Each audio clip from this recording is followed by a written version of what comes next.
বিরত থাকবেন। অর্থাৎ তারা আমাদেরকে যেমনটি বলেছিলেন যে আজ থেকে পেয়েছি আমাদের ন্যায্য অধিকার, যে পদোন্নতির দাবি নিয়ে আমরা এসেছি। আসলে এখানে আমাদের এতজন শিক্ষকের এখানে দাঁড়িয়ে থাকার আসলে কথা ছিল না।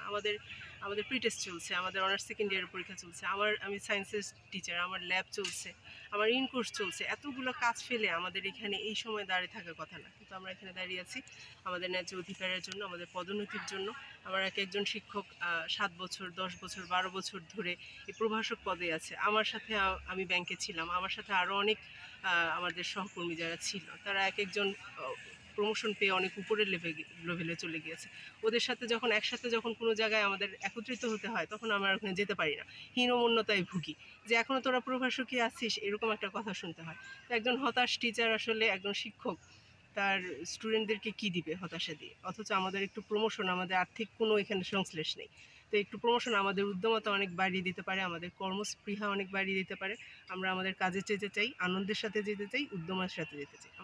আমাদের পদের জন্য, আমাদের জন্য বাধা তৈরি না হয় সেজন্য তাদের পক্ষে যে 53টা এবং পরে 3টা, মোট 57টা আদেশ হয়েছে, সেই আদেশগুলো বিধি বহির্ভূত এবং এগুলো যাচাই বাছাই করে এগুলোকে বাতিল করতে হবে।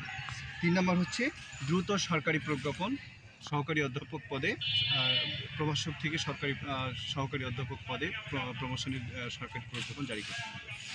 এই দাবি নিয়েই আমরা মূলত দাঁড়িয়েছি এবং সরকার বাহাদুর যদি আমাদের কথাগুলো শোনে এবং আমাদের দাবিগুলো আমলে নেয়, তাহলে আমরা আমাদের ক্লাসরুমে ফিরে যাব এবং আমরা আমাদের সর্বোচ্চ দিয়ে আমরা জাতি গঠনের কাজের সাথে বিমাতা সুলভ আচরণ করা হচ্ছে।